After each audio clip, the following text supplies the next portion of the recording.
So welcome to this evening's meeting of the Finance Committee. It is Monday, November 2021. In attendance are Michael Bennett, Carol Zarella, John Smalling, Todd Dargy, Mike O'Brien, and then also in attendance we have Charlie Seelig, Sandy Nolan, Linda Cole, Chavez, and one individual who I can't tell its a phone number, but welcome. I think before we speak tonight, it's I wanted to acknowledge and personally thank Charlie. This will be his last meeting as our moderator, leader, instructor, guru, whatever we would like to call it. And I just can't thank Charlie enough for his help and guidance over the last year or so that I've been on the committee, and you will be missed. And so I just I wish you all the best in your. Thank you.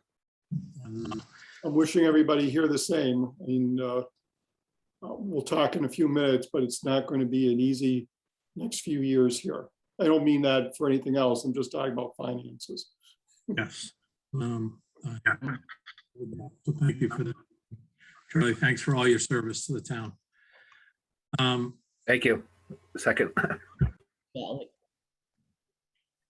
So with that, could we we'll launch into the agenda as we usually do, and first propose acceptance of the meeting minutes of November 8th. Could I entertain a motion from someone to accept those minutes? Motion to accept. And a second? Second. Thanks. So a roll call vote to those that were in attendance. Michael Bennett, Yes. Mike O'Brien, Yes. John Smalling, Yes. Dargy, Yes. and myself, Tom Connolly, is a yes. So those pass. Thank you for that. First item on the agenda this evening is the reserve fund transfer. I think there's the first one, of course, is the largest one, and that is for the retention of executive search services, support of our finding a new town administrator. Did everyone get the package on that reserve fund transfer?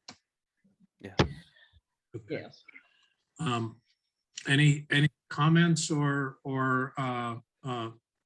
conversation about it? Any concerns or anything that you'd like to discuss about it?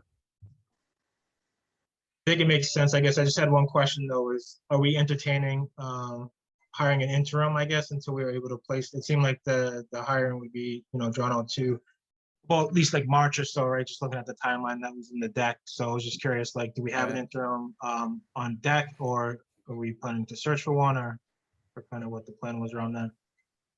I think we'll have to ask the Board of Selectmen. Charlie, do you have any? Yeah. So the same firm, Community Paradigm Associates, who the board contracted with to do the recruitment for a permanent town administrator, has, I don't call it people. It has retired town administrators sort of on its team, that not so much working for them, but who can walk in and work here for 2 or 3 months while the town goes through the process of hiring a permanent town administrator. My hope is that the board will meet with Bernie Lynch, who's the president for the consulting firm, in the next few days. I had talked to Bernie. I know he has people who would be available. The board's receptive to that idea to hire someone for the interim. I just don't have a date either for when the board's going to meet with Bernie, or when the board might say, yes, we've got somebody. Here's Mary, here's Joe, and they're going to start on this date certain. I just don't have that information. It has been, none of that has been given to me so far, but that's what I expect to happen. Sure, it makes sense. And then just a quick follow-up on that. So do we expect like the 10,000 fee, would that be like embedded into that, or would it be additional charge if they were to place somebody- You know, if you're going to hire someone as the interim, you're going to be paying them separately outside Yeah, of the right. $10,000 fee. Okay, Sandy, would that constitute a reserve fund transfer, or is that basically the money we save because Charlie's not here? Right, it would be a reserve fund transfer because it is unforeseen. So the need for the interim, the need for hiring this company, it's all unforeseen and extraordinary. So it does meet the criteria of a reserve fund. For the Okay, so for paying for the interim, you won't, Yeah. it may very well be either this winter or at the May town meeting or sometime earlier than that. The selectmen will ask for a line item transfer. Obviously, you're assuming with that line item, the town administrator's salary, you have somebody here 52 weeks. Mhm. You may lose 1 or 2 weeks, I hope the minimum, with nobody here. Then you've got to pay me for accrued vacation, which I didn't use, which is a material amount of money, so that it might be, in essence, you have to pay someone 57 weeks instead of 52 weeks because of the accrued vacation. We'll see how that falls out. And then the other decisions are how much you're paying the interim on an hourly or weekly basis, and then how much you're going to be paying the new town administrator. Because you may have a different contract with that person than you do with me. But Sure. you'll have money in the budget, the line item, to pay an interim immediately. You won't have, selectmen won't have to come back to the finance committee for a reserve fund transfer. But at some point during the year, either via a line item transfer, via reserve fund transfer, or via town meeting vote, you're probably going to have to put additional money into the salary line item. Okay. Most definitely. So coming back to the reserve fund transfer proposal at hand, any other comments or questions? I just have a question kind of on the surface. Do we know what the major need is for the outside firm? By that meaning, is it the actual recruitment of applicants? Is it the actual manpower it'll take to review applicants? When do people start applying for this position? Would it make sense to see what sort of applicants come in before we move forward? I'm just a little not familiar with the process. Well, I guess when you say move forward, give me something more than that. Well, like, would it make sense to see how many applicants come in and the quality of the applicants before we pay the outside firm to bring us applicants? Or is it more of an issue of, bandwidth once the applicants do come in to go through the Well, I think, screening process there? either you're going to sign, the firm is all I can tell you is the firm is very well regarded. If you don't think if you think there's a chance they're not going to be able to do the job to the satisfaction of the town, then you have that discussion with the board of selectmen or have that discussion with the firm. I sent over the firm's proposal to each of you, I believe, as an addendum to the reserve fund request. We looked, I contacted 3 firms. One didn't reply, one replied but said that they were totally booked. And then Bernie's firm replied and made the proposal. So, I mean, I'll put this. Yes, you're hiring someone to do a job and you're going to be paying them. But if you don't think they can do the job, if you think there's a chance that they're, as you're pointing out, that, and much depend, they know who might be out there and available. They're also, so they'll do some direct recruiting. They'll also do the advertising, everything, helping the town write the ads to be placed, for instance, the Beacon or the ICMA website and other places where people who are looking for town manager, town administrator positions would be reading and looking, saying, I might be interested in Massachusetts, or I might be interested in Halifax. Oh yeah, I saw this ad. But if you don't have that sense of confidence that the firm can do it, then by all means, talk to the board, talk to the firm. But I will say that, if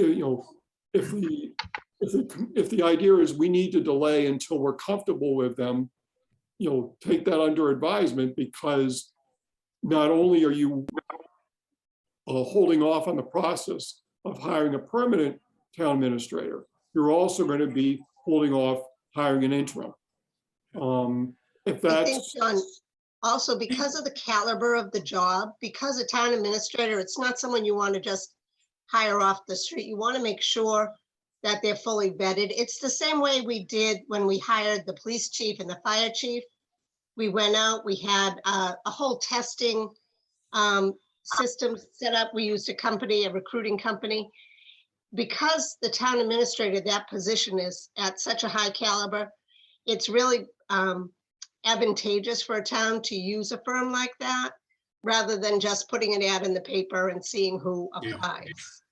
So it's the position itself that sort of dictates the need. Okay, that. yeah, that was more towards my question, but I appreciate Yeah, it. I think that was Charlie's, Charlie, that was really John's question, was about, not about the quality of the firm. I mean, my observations of the proposal was excellent. The market is such that my firm has stopped taking assignments right now. We have 65 active searches. The market is just not taking more. And their fee actually is quite reasonable, about a third of what a private sector firm would charge. So I think from that perspective, it's a good one. John, I understand you're in other times, if the market were better, waiting a bit, doing a 10 or a 30-day post and pray, right? See who comes in over the transom for applicants might make sense. But I think a very proactive search is probably what's called for here, which is, I think, what Charlie's advocating. I think the process of the proposal really outlines that the initial phase is the gathering of information. And it's what do we want, or what do we expect our town administrator to do for us? And it's gathering that information. And then it's the recruiting process, and then it's the vetting process. So it's a 3-piece proposal that's going to take us through and make sure that we're getting someone that we want. It's not just, and doing the post and pray. I mean, I've hired enough people that way to know that it's a gamble. It's a serious gamble, especially in high level positions. Very big gamble. And you don't really want to go that route. We're still gonna have a lot of work to do. They're looking at presenting the Board of Selectmen with 8 to 12 finalists. well, I think semifinalists maybe, and then. Yeah. There's gonna be a slate of 8 to 12 that the board's gonna have to consider. So I think there's still gonna be a lot of work inside, even with the search firm vetting the bigger parts of this. Cheryl, I saw your hand up before. Did you have a question or comment? I'm just curious with some part of this process. If we had a human resources, would they not be part of this process? Well, if we had a human office? resources department or person, then that person would certainly play a role. One of the things many times communities will do is they'll have a screening committee that might include someone from HR. Of course, we don't have HR here. I think, when the town did this back in '95, they had a screening committee that had a wide variety of department heads. And I don't know if there were citizens at large on the committee back then, but I know there were department heads, for instance, on there. But again, with no HR person, there's a limited, I'm not sure who would serve in that function to serve on the screening committee. Okay. Will we be part of the screening committee? Any one of us? You could, yeah. I think, again, back, I think in '95, there was someone from finance there.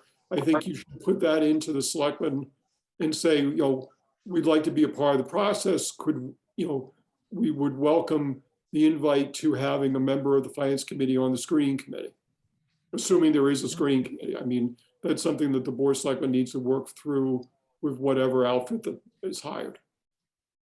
Okay. Thank you. Any other comments or discussion? I will just add as an aside, as a resident of a town who unfortunately has gone through a lot of town administrators, this is for sure the way to go. Hanson has definitely looked at it both ways and found that hiring the companies gives them more candidates, better qualified candidates.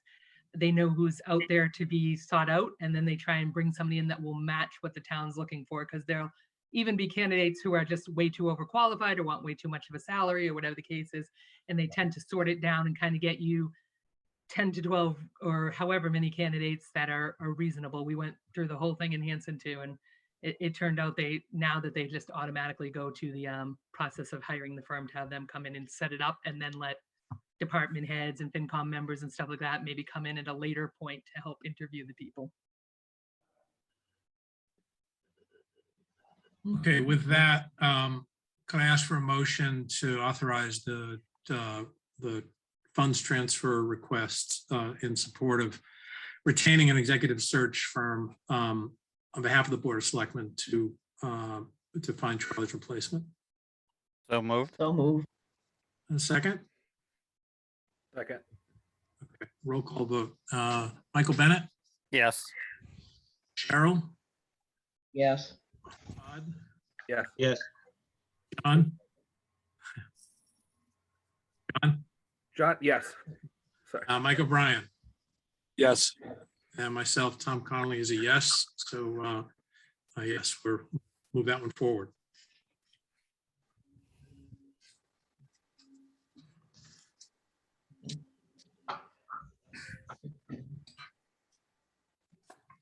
Let's see.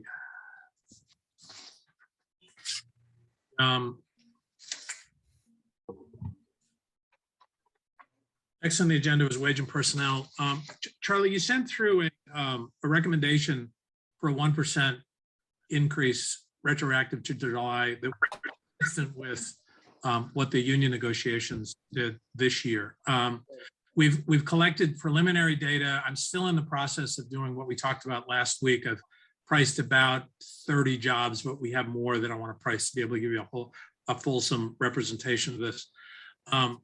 In any case, though, it seems reasonable that our non-union employees should at least benefit to the extent that our union negotiated employees have, and that absent, we couldn't get much closer to zero by authorizing a 1% raise retroactive to July of 2020, is it?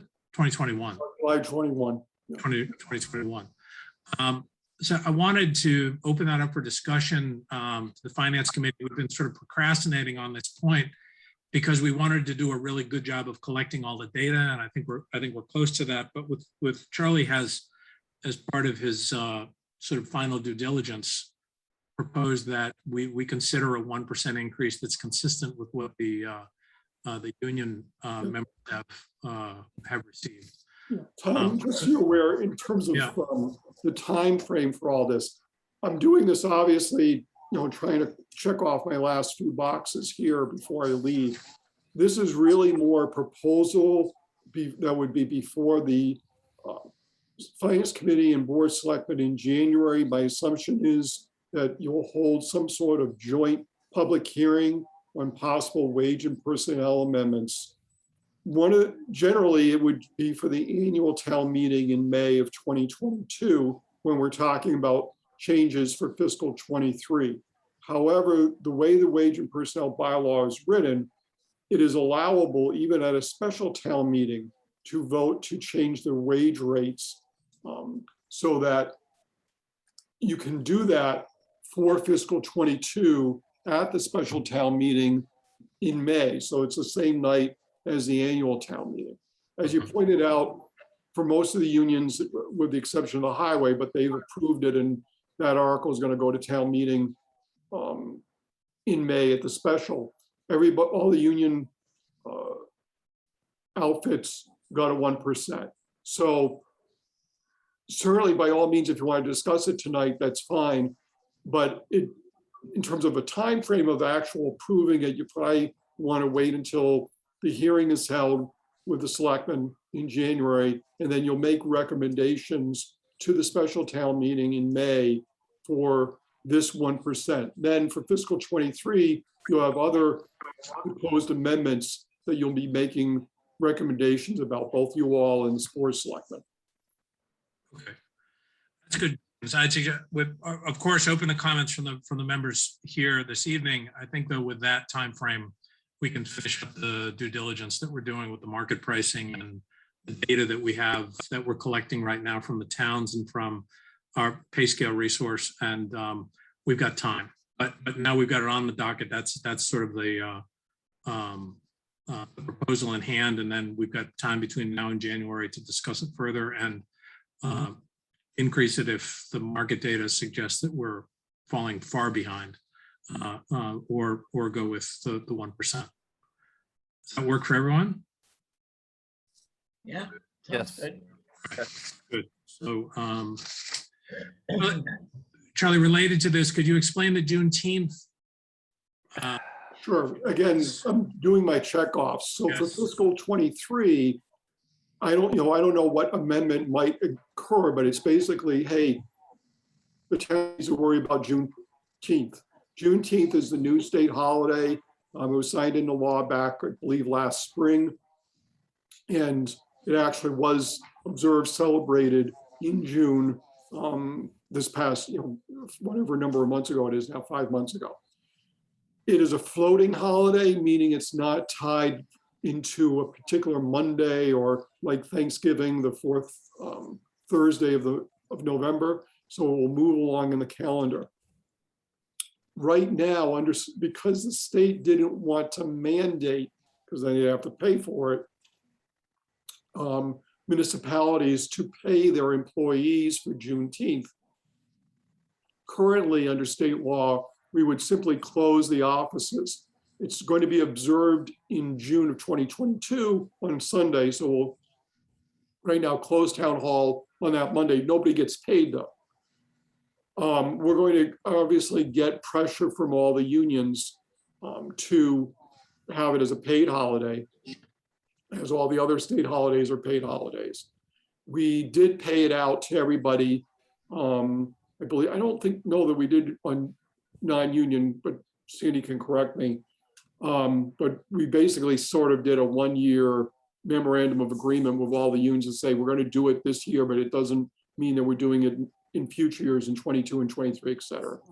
Since it's going to be on the negotiating table with the unions, I wanted to make sure that equal consideration was given to wage and personnel employees so that whatever we ended up doing with the unions for Juneteenth, that we would also be able to do for the wage and personnel employees. So again, putting it into the hopper for that likely hearing with you all and selectmen in January with recommendations, and then bringing something to town meeting in May. Under current practice, did FLSA exempt staff, salaried staff didn't suffer a reduction in pay for that week, correct? No, I'm sure they didn't. Right, so only hourly staff, Might have, yeah. hourly staff not get paid for it this year. I think the holiday fell on a weekend, Saturday. Okay. right? So no one suffered like less hours. Okay. I think the people who got paid for the holiday were the people, and I'm trying to remember, Charlie, if it was like the firefighters or the Well, anyone who police, had to work. I fire- know the two chiefs both got paid. We had to add a holiday, but both of their contracts now have been redone to say that they're not counting it, right? Right, correct. They're the ones I really remember as Yeah, the because chiefs. I don't really remember anyone basically, else. so, they get the same amount of money every week, no matter whether it's a holiday or not. Right. Right. How many, if you know, how many holidays do we have on the calendar for I believe this now? would Is be, it 12? I think this would bring it to 13, I Yeah, that's what I believe, thought. because we all, along with the state 11, we also have Christmas Eve and New Year's Eve as half holidays. Those are not official state holidays, but they are observed here in Halifax. People either take a half day off, they get the holiday, they finish work at noon. We also, for wage and personnel, allow people to combine the two. so that someone can take both halves, Christmas Eve half, New Year's Eve half on Christmas Eve day, but then they have to work New Year's Eve or vice versa. So I think Juneteenth brings it to 13 if it's a paid holiday. Right, right. Okay, thank you. Again, no action probably until January, but everyone should have a think about our view on this one, correct? Mhm. Okay, so no vote is required this evening. Are there any other wage and personnel matters that we should cover this evening? Well, I know that we're trying to get the recording secretary wage set. This is for the board of selectmen, given the overwhelming number of meetings that the board has had, and probably it's not helpful for me to leave because not that Pam's going to be the town administrator, but she's going to have to deal with a lot more stuff, even if it's simply passing it off to somebody else and figuring out who to pass it off to.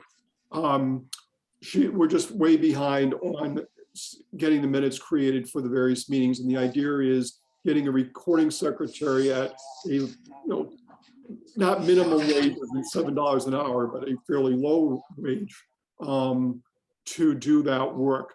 The board indicated that they wanted to do this on a per hour basis than a per meeting basis, because there are some meetings that might last half an hour.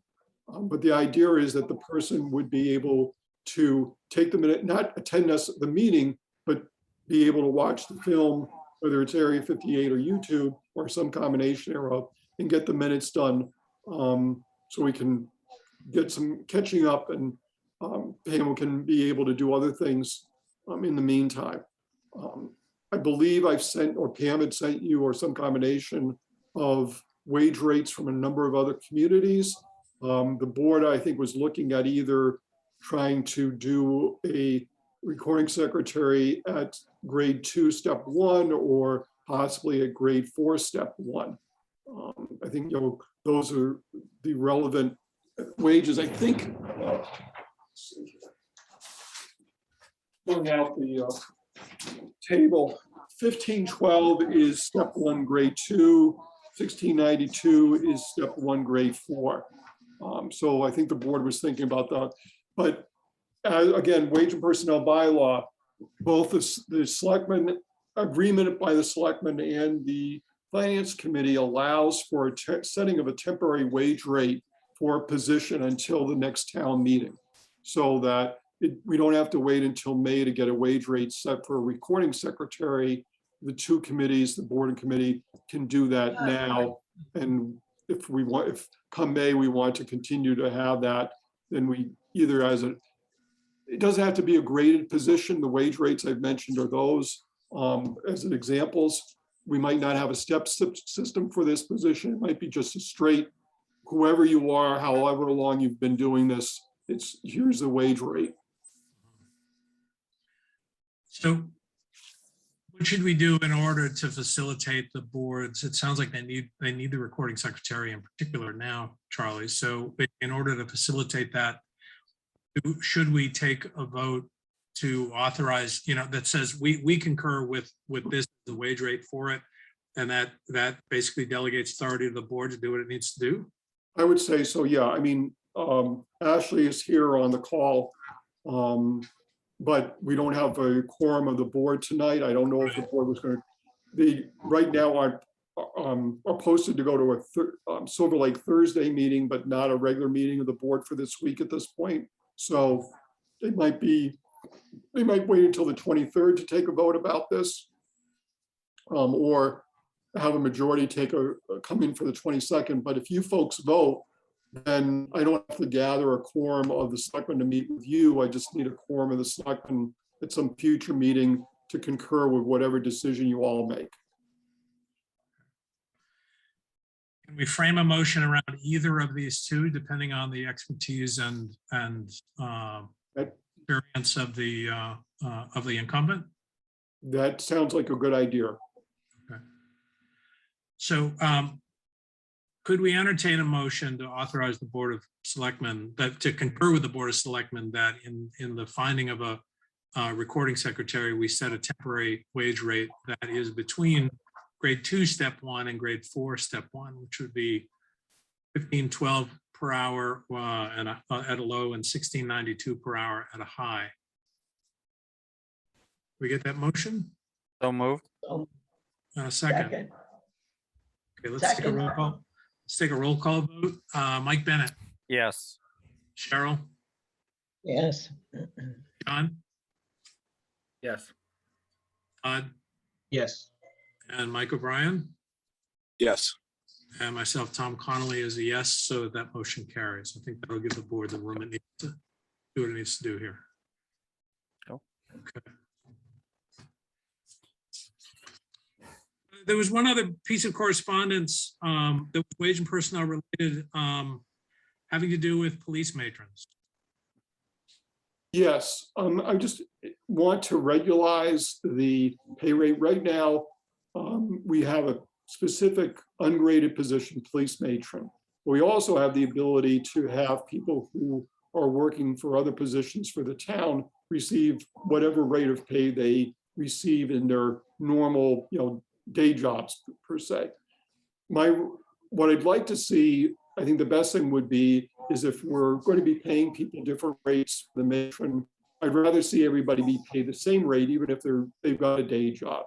And therefore, bring the police mate. If we're having problems getting people, then get the police matron rate up to what the highest rate of pay for whoever's doing the job now, so that there's equity in that we're paying everybody the same wage rate for the same work. I mean, if you're if you're a grade 4 here at Town Hall, for instance, that really doesn't change. It has no relation to you being a matron over at the police department. So, the idea again for wage and personnel for May would be that we adjust the pay rate for the ungrade position so that it is equal to the highest rate of pay that we're paying now. The alternative is that everybody who's working the job now gets paid at the ungrade position, but we may lose people who have been doing it. And I know the chief is always on the lookout for matrons because it's a thankless job, obviously. Not very pleasant in many cases. So I'd rather go with that direction to try and ensure that we keep people available to do the job than discourage people, but it means a higher wage rate. And again, something you all and the selectmen can work out here, as part of the formal hearing in January, and then bring a recommendation to the annual town meeting in May. All right, I just wanted to make a point. So we do have the administrative assistant for the police department who sometimes works as a matron. At that point, she's making overtime because she's a 40-hour-a-week position. I don't know that we want to go that high. Her base is $22.80. So going up to 30 something is pretty high for a matron. I think this is something that we should talk to the police chief about. We also have the animal control officer who will sometimes work as a matron. Now, she only works 18 hours a week, but she is a grade 8. So she wouldn't be overtime, but that pay scale for grade 8 goes from $22.31 to $26.50. So I really think we need to talk to the police chief, find out what his feelings are on it, and sort of go from there.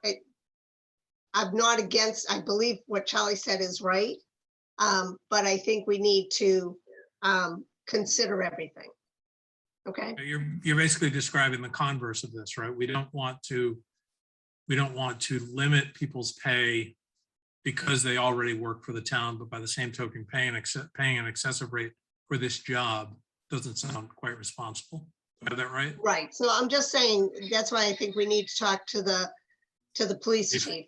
We're sort of stuck with the admin. If she works overtime, we have to figure that Sure. in. But with the others, any of the other employees who aren't going in on overtime, then we want to make sure that it's a set rate that's a fair rate for the job.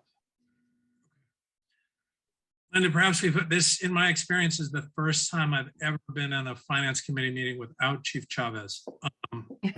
So, He was although he here was here, earlier. he was here earlier. Yes, he was here earlier. So maybe we put this on the agenda for discussion for the next meeting, and then we can come. I see the case issues, but I think the committee needs to wrestle with policy matter, and then see what we do with the individual cases that you described. Okay, sounds good. Okay. So we'll put that on the docket for the next meeting. Any other correspondence, Linda? You had one more that was an email from Charlie discussing funding Plymouth County retirement with if there's any money left at the end of town meeting versus putting it into the stabilization account. And Sandy has a contribution to that also, better idea than mine. Right, Okay, so Charlie had suggested putting the town meeting on notice to reconsider Article 4. I think the town meeting would panic a little bit if we did that, thinking that we were trying to sneak something in. So I think that doing an article similar to the way we did the article for putting any leftover money into the stabilization would be the better way to go. So it's right there. They see it, they know what's going on. And then when the article comes up, we can ask that it be tabled until the end of the meeting so that we find out how much money is left and then go from there. But you should talk about the whole idea first about putting extra money into the retirement. Sure. I think there's much more transparency going that way.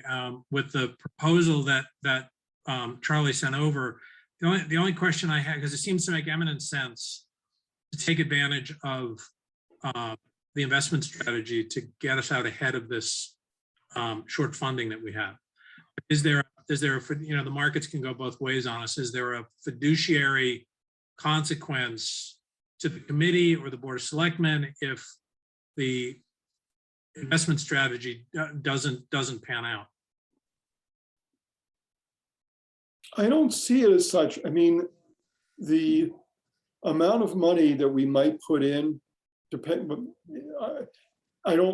versus what we're putting in right now. So for instance, we're assessed a bit over, I think it's like now we're closing in on what, 1.2, 1.3 for a year. Oh, where are we now? It's about correct. 1.4. And it's more a matter of we'll be ahead of the curve no matter if the markets go down or go up, because we'll have put more money into the system than another community has.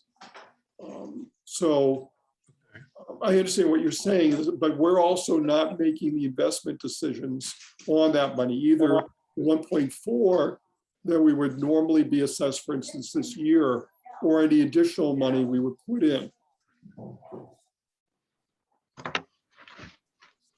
Any other questions on this, Todd? So just as an added bit of information, the county itself already puts in extra money towards the Plymouth County Retirement Assessment so that they're taking back what they owe as well. And then there's one other town that had already started it when it came up in this particular meeting I was at, and they were, saying it's something to consider for sure if towns can do it. If you're putting money in stabilization anyways, you really want to consider possibly going this route and just getting that paid off faster, because the investments have historically done very well for them, and it's cutting back on the time people are owing for. Sure. Right. Okay. Other questions or comments? There's no action to take tonight, right? We should just be mindful of this, and this it's basically an opportunity to make an extra payment on the mortgage, guys. Right. Something to consider in terms of writing articles for the town meeting, for the annual town meeting this spring. In essence, I guess probably what I need to do, we try and keep a folder of articles that are being proposed, and I need to remember to put a slip in on that so that when the folder is taken out and the warrant is being prepared by whoever, it's a reminder that this should be considered. It can always be passed over. It doesn't mean an action needs to be taken in May. but you'll have that option to do so. I was going to ask you, Charlie, who you were leaving your folder to. Well, Irma keeps. I was a little afraid it was going to be me. No, Irma's the keeper of the folder. Oh, all right. You get a copy. Okay, with that bit of correspondence, any other correspondence, Linda, that we should attend to? There is not. Okay. Any public participation? So I'm going to wear my public participant hat for a minute. Yes, Let yes. somebody else. So none of this has been verified by Sandy, and it's not as much back of the envelope. It's maybe several envelopes, maybe a couple of pieces of paper. But I wanted, and I'm going to see if I can do something better than me talking with you all about it before I leave and leave you some numbers. But I did want to talk to you about the financial outlook for the town for the next 5 fiscal years. Basically, we're going to be living on the property tax for a while unless things radically change. Both our state aid and our local receipts are going up a minimal amount every year. They are going up, but it's still a minimal amount in the larger scheme of things. And we're going to be relying on the property tax, which is fairly sizable now. I mean, in the sense of that 2.5% of what our current levy limit is somewhere between $400,000 and $500,000. Plus, we have new growth every year in addition to that, and that's maybe another 170,000 or so. So it's not an inconsiderable amount of money, but we're not seeing the increases in state aid that we used to for Chapter 70. And unless things change significantly on our local receipts, we'll continue to see increases in motor vehicle excise tax. But there's a big question mark, at least how big a hiccup it's going to be for what we'll see in terms of that. The reason is that if new cars aren't available, new cars aren't being bought. And obviously there's a block in the market on that. Used cars, on the other hand, of course, people are willing to pay more for. But the excise tax is not based on the sales price of the vehicles. It's based on a depreciation schedule set out in state law. So no matter whether, if you buy a car for more than what the state thinks is a depreciated value of it, the state doesn't care. You'll pay the sales tax on it, which we won't see, but your motor vehicle excise is based on the depreciation schedule. So Sandy and I are, even though we followed what, we're following what we're collecting in motor vehicle excise, we're a little bit worried about how large an increase we might see every year. And the only other place we get considerable amount of receipts is an ambulance. And while that definitely increased up to a couple of years ago, we've basically seen a leveling off of those receipts. So we can't count on a significant increase there. But like I said, it's hundreds and hundreds of thousands of dollars we're going to get in property tax increases. But that doesn't seem to amount to as much as it did versus what we're going to see during the next few years. We're just talking about the retirement system. We're going to see, setting aside any supplemental payments we make, an 8% increase in our retirement assessment for the rest of the decade until the system is fully funded. And we're all, in East Bridgewater is in the same system. We're all going to see a crunch right at the end, a significant increase in the payment. But for right now, for the years I'm looking at, the retirement system is projecting an 8% increase.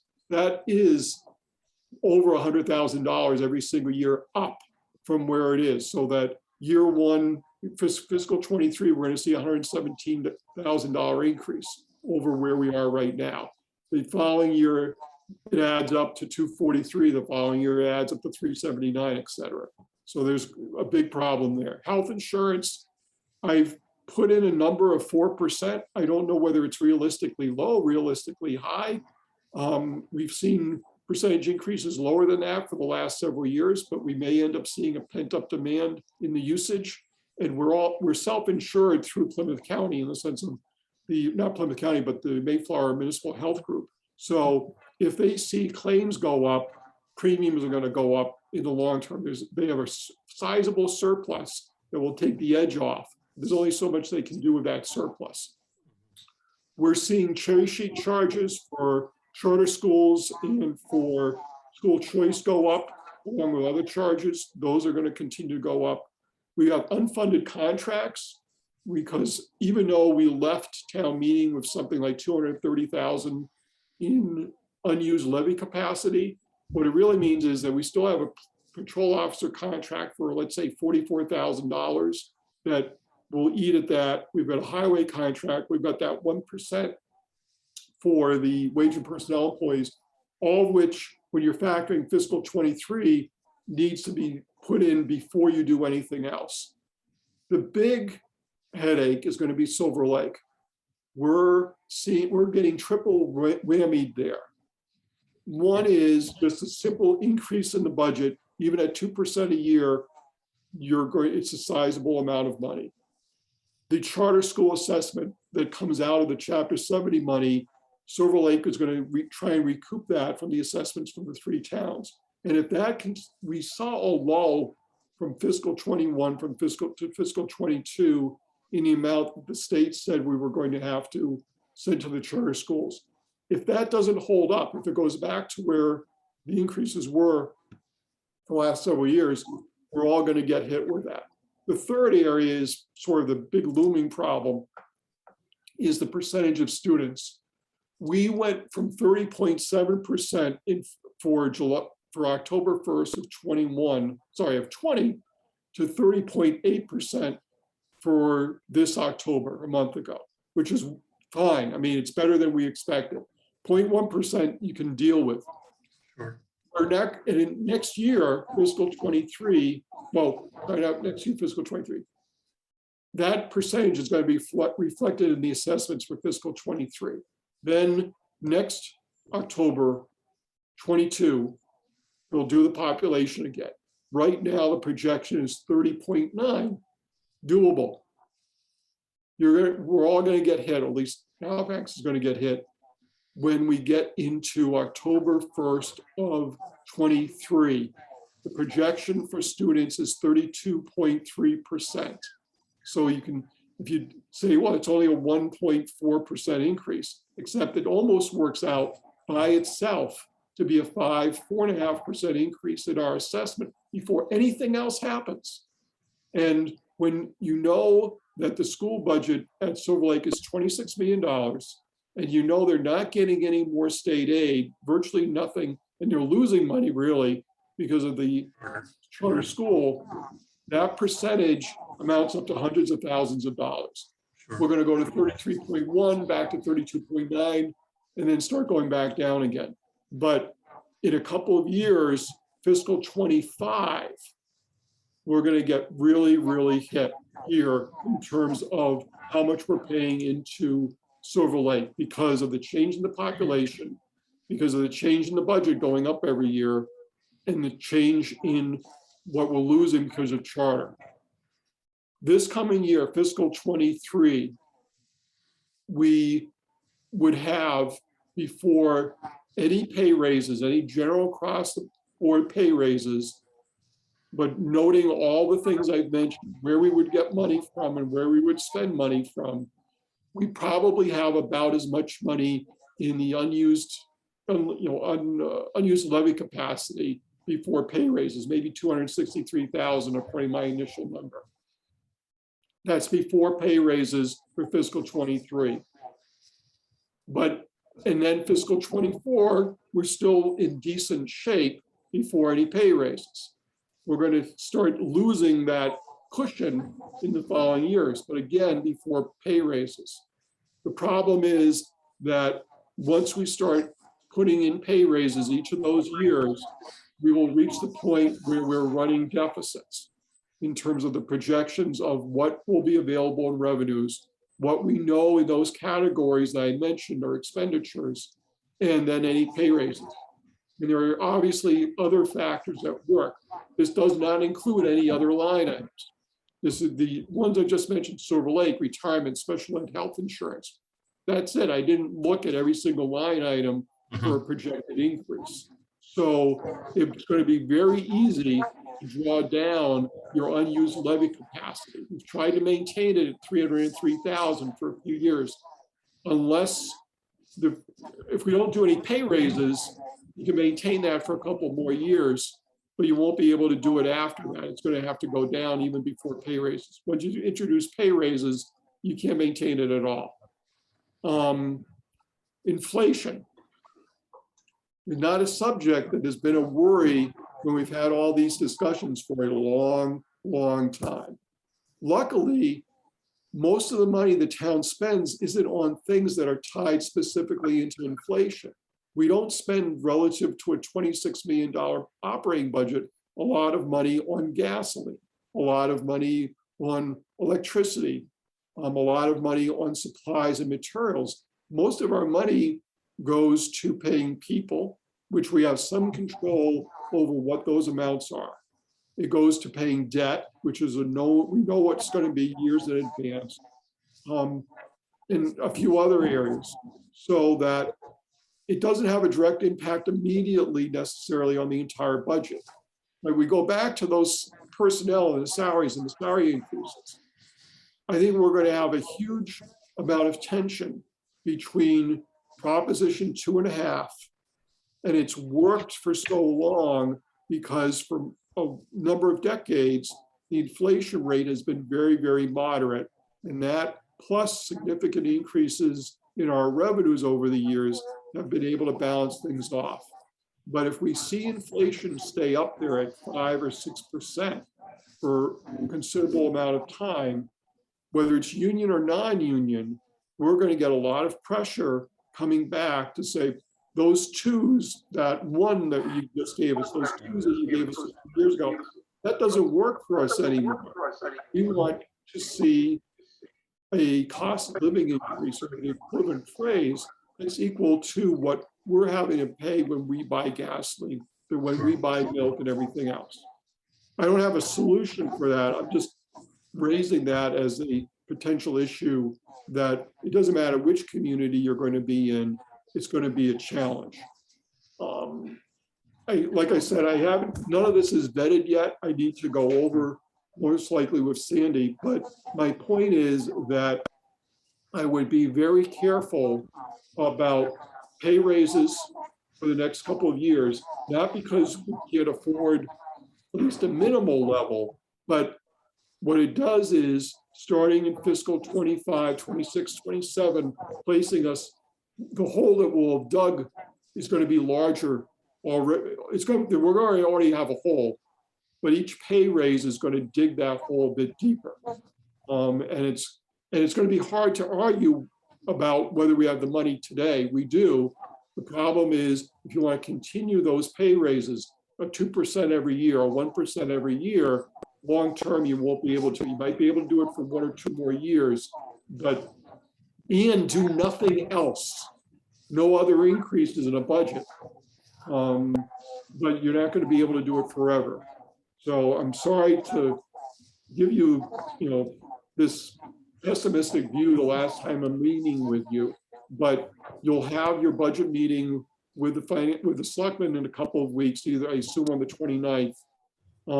And you're going to have to work out a budget message that if these numbers work out to where I'm saying, that reflect not just where we think we're going to be in fiscal 23, but that the decisions you're making for fiscal 23 are going to end up affecting the years in next year, 24, then even more importantly, the middle part of the decade.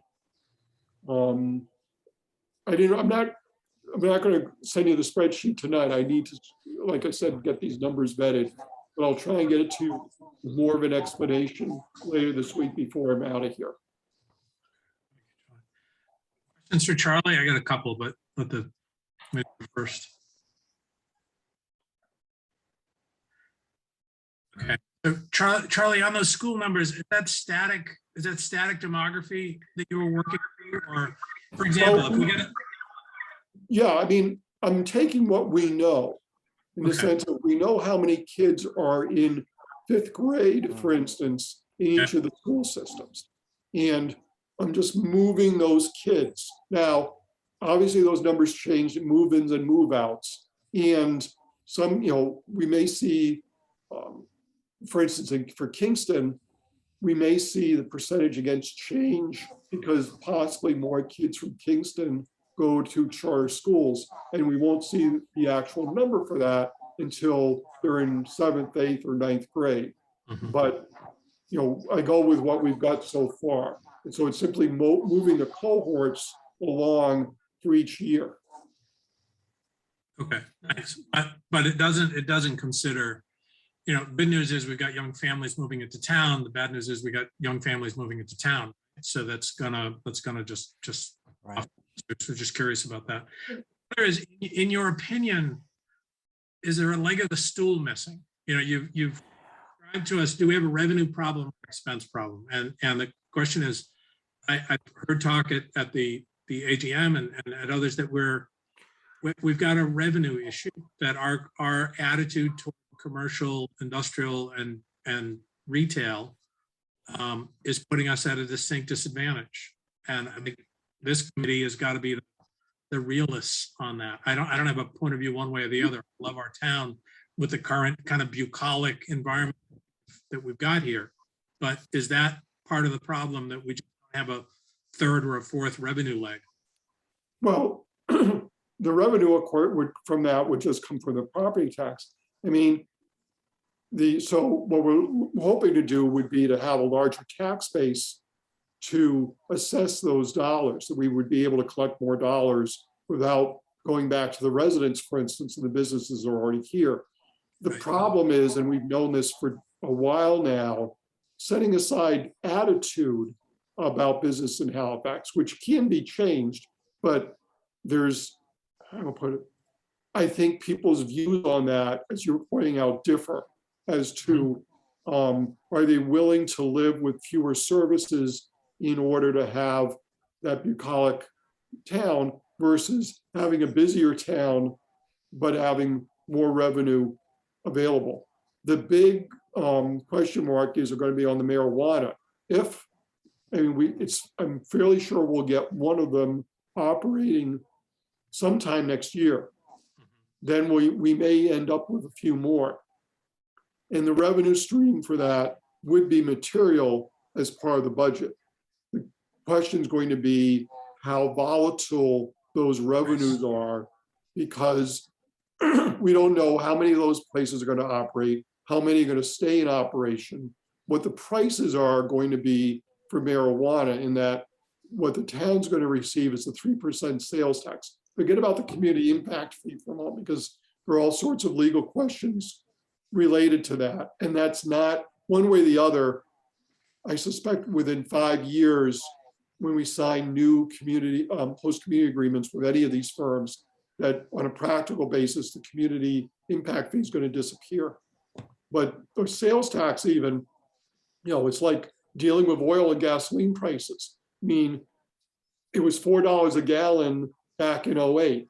It's gone down to, I think, even down to $1.50 in the interim. It's back up to what, $3.50 here now. So the question is going to be is how dependent, not so much how dependent we're going to be on marijuana, but how volatile that is, and then what we're going to use that money for. That's the only revenue source that I can see coming in. The problem for Halifax is location, location, location, in that we're 20 minutes away from 3, 128, 495, 24. So finding someone who wants to be here, either to attract customers via retail or send products out, is fairly difficult. I don't know.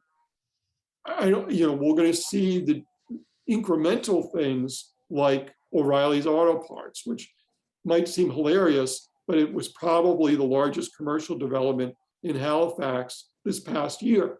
Right. We've worked on reports with people before, and that's our problem. So, in terms of finding new revenues, you know, I remember when I started here, and this was something that kept coming up even when I was working out here, but in the 80s, we were talking about, you know, what is everybody paying for or charging for licenses and permits? Doesn't amount to a hill of beans. We haven't increased the liquor license charge here in Halifax, I'm sure, for over a decade. Why? Because it's not material. Right. I mean, let's say we're going to raise the price from $12.50 to $1,500. Okay, we got 7 liquor establishments. Great, $1,750 Yeah, it's nothing. versus a $26 million budget means nothing. We need either the marijuana money or we need to increase the tax base somehow with more commercial development in some way. But I don't know, again, there's that tension with what the residents want to have happen. And they may indicate both things. They want a larger tax base. They don't want a busier road system, for instance. So no, I have no answer for you. Thank you. Do we have any interest in, well, it's just 2 others that occur to me, either telecoms, Plimpton's got a nice big cell tower going up down the road from me, or solar farms, which Plimpton has 4 or 5 going in. Right. And so for the cell towers, if they want to lease on ours, like we do with the water tower, we're getting, I think, $40,000 or $50,000 a year. I believe it's 40 or 50 a year right now. I think it's Sandy, it's 40 or 50 a year, I not think per it's month. about double that, Charlie. I'm not sure, Yeah. because we split it with water. Right, okay. But Yeah. you know, if somebody wanted a location on town property where I think we'd have to rezone. It's weird that the cellular right now is only allowed in the industrial district and on the town hall property. We zoned it specifically for that reason. I guess, you know, if we wanted to sort of sell ourselves, we'd want to see if there are cell companies interested in setting up shop on town property. 5G is going to be along the rights of way. We don't have a permitting system yet. I would think that we could charge a reasonable amount of money for that, but it can't be excessive to prevent people from doing 5G. And then, I'm sorry, for the solar farms. It's going to be interesting because we have pilots with the solar farms right now that we've got. If any new ones come in, which we don't have pilots for, and River Street is a perfect example of that, they're going to either have to sign a pilot or they're going to have to pay the normal property tax rate. So and solar is an allowed use in all districts. So it's really up to the potential developer to come in and say, well, I want to build solar on this land. And they pretty much are going to be able to do so. And we'll get money from that. But as far as I know, there's nobody knocking on the door right now for potential solar farms. Thanks. So to keep, any other questions on this point? Charlie's going out on a downbeat. I don't have a question, but something I was going to mention to the board anyways, and it's somewhat related to what Charlie is saying in terms of the future of the town. We started our subcommittee meeting for the zoning bylaws last week, and it came up just for me to mention to this board if there's any questions that you'd like me to pass along to that board as we're going through the process of the zoning bylaws that we started back in June. Feel free to pass that along, and also vice versa. If there's anything that comes up that pertains to impacts on the town budget over the next years, I will certainly bring that to this board as well from those meetings. Thank you, John. Anyone else? And I guess it sounds like Charlie's going to provide us with some documentation of a summary of that, and I'm assuming that that's something that we'll need to use in a lot of the discussions as we get closer to town meeting. To budget time. It's really just a starting point. I mean, I'm going to make a certain set of assumptions. I'm not going to be here to argue the point or discuss the point. And whatever assumptions people want to put in, that's fine. You'll have to recalculate, and then run a budget on that basis. But, I guess the big caveat on that is, I'll have a certain set of assumptions. If you want to make changes, you're welcome to do so, but then be able to back it up, because you're going to get, not by me, you're going to get challenged, but you're going to be challenged by the unions. You may be challenged by various departments, and and work that out.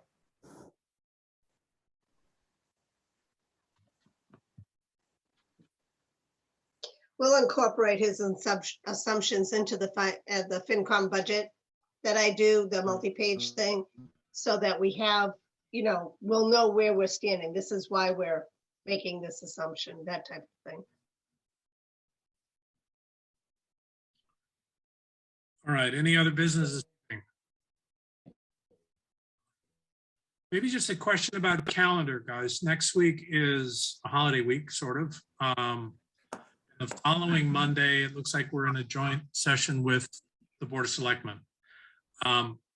So just anyone have a particular view about next week? I'm good with having a meeting next week. I just don't see a lot of agenda items coming up. Do we want to skip it and wait till the 29th, or do we think we have a full enough calendar that we should meet next week? Any point of view? I'm thinking of a reason why we couldn't skip next week off the top of my head. Yeah, I agree with John. It doesn't seem like there's a whole lot pressing at the moment, so. Yeah. Charlie, you so see we could get by. the last bit of advice? Go ahead, Tom. I say, do you have any problem with that? I mean, there's a I lot. won't be here. I don't see any right here. I know. No advantage to you, But you've Charlie. been very projective. You've been very accurate in your projections so far, Charlie. I have to go to a special town meeting on Monday night. I'm sorry, on the 22nd. I got a Yeah, different day. we may join you. All right, then why don't I'm gonna propose then that we not meet next week, and we'll meet on the 29th with the Board of Selectmen and work through wage and personnel and other matters with them on the 29th. If that's okay with everyone? Sounds good. I have a question. Is there any chance that we might all meet together in person, or no? We're still going to do this Zoom?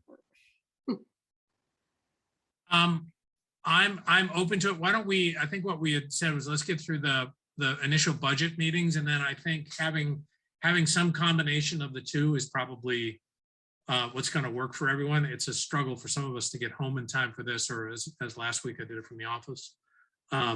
But I know others are in the same boat. So maybe after the 29th, or maybe even if I could propose after the holidays, we start doing that in January, and perhaps we alternate them starting in January.